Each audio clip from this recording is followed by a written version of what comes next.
Enchanté, Olivier, de Bonsoir. vous Bonsoir. revoir à nouveau. Là aussi, on va aborder des sujets extrêmement clivants, en tout cas, qui ont fait débat lors de cette campagne entre les deux listes. Et vous vouliez là aussi rétablir, en tout cas, votre vérité. Et c'était très important. Deux sujets, notamment la déscolarisation et les pôles. Je vous passe la parole, Olivier.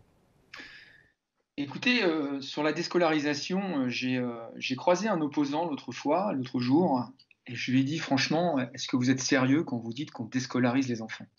Est-ce qu'on peut être sérieux quand on est un dirigeant, quand on est un éducateur, quand on est quelqu'un de responsable dans la vie, qu'on déscolarise les enfants? Et cette personne m'a répondu, non, mais on dit ça parce que c'est de la politique en fait. En fait, on fait de la politique sur l'avenir de nos enfants. Bah, écoutez, pour moi, c'est complètement inentendable et c'est vrai que c'est extrêmement irritant pour moi, pour nous, pour beaucoup de gens et je pense bien entendu en premier lieu aux techniciens. Il faut savoir que déjà la scolarité elle est obligatoire jusqu'à 16 ans, donc déjà de facto tout le monde le sait. Et puis la deuxième chose, eh bien évidemment, en fonction des projets, en fonction de l'évolution du sport, de la mondialisation du sport d'ailleurs, les projets ont évolué et on a passé dernièrement une convention avec Academia.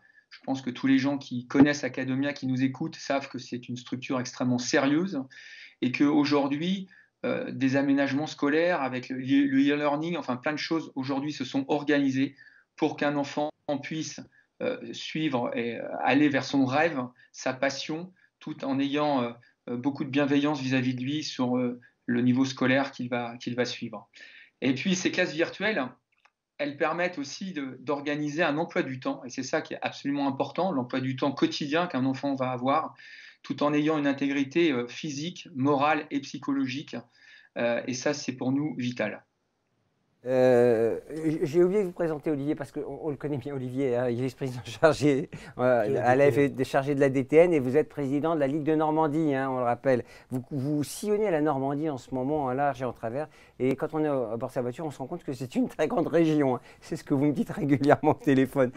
Vous savez, Gilbert, je suis surtout fier d'avoir été enseignant professionnel et je sais l'excellent travail et l'engagement que tous les enseignants professionnels peuvent avoir avec leur club.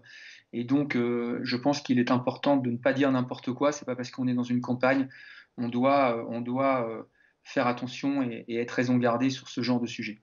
Alors l'organisation du haut niveau, c'est les pôles. C'est ça. Un mot aussi pour expliquer, décrypter ce que vous avez fait, ce que vous allez faire, j'espère, pour les 4 ans à venir. Je pense que, à nouveau, dans cette campagne, il convient d'écouter les techniciens, ceux qui vivent le tennis aujourd'hui, avec l'évolution qu'a connu le jeu, et d'écouter nos techniciens, mais aussi d'écouter les principaux acteurs, c'est-à-dire les familles et les enfants. Je pense que c'est capital. En fait, aujourd'hui, on est sur des projets où on fait quelque part, pour vous situer un peu, de l'artisanat. C'est-à-dire qu'on a vraiment des groupes de compétences qu'on a mis autour de la famille, autour des enfants, pour pouvoir professionnaliser le projet. Alors, c'est vrai que le pôle peut être encore une solution, mais pas que. Il y a plusieurs chemins vers le parcours de performance et en fait, aujourd'hui, on s'adapte à tous les chemins.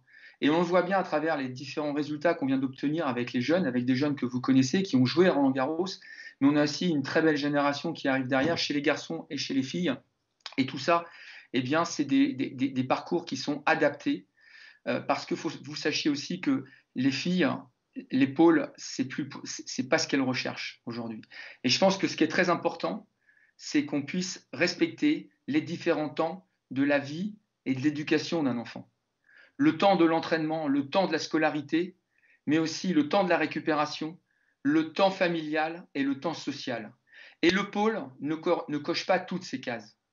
Et on a vu des enfants qui ont réussi en pôle, mais on a vu aussi beaucoup d'enfants qui n'ont pas du tout réussi, non seulement sur un plan tennis, mais aussi qui ont mis en danger leur vie de femme et d'homme.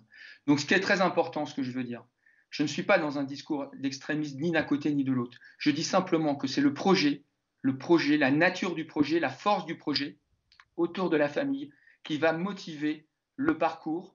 Et ce parcours, eh bien, on va être à l'écoute de ce parcours parce qu'aujourd'hui, on a mis tout en place justement pour être proche de ce parcours.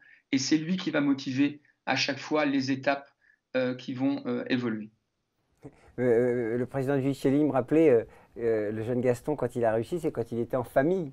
Et quand il a retrouvé cette proximité, hein, et il faut le Bien rappeler, sûr. et c'est très cohérent avec ce que vous nous dites, Olivier, au fond.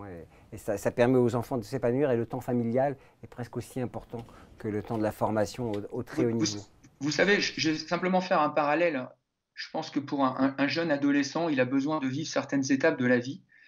Et je pense que d'être loin de chez soi, c'est quand même extrêmement difficile à vivre. Et ce qu'on est en train de se dire, en fait, on parle de tennis parce que, comme le disait Daniel tout à l'heure, c'est ce qui nous passionne et on est en train d'essayer de continuer à chercher les solutions et les faire évoluer, ces solutions.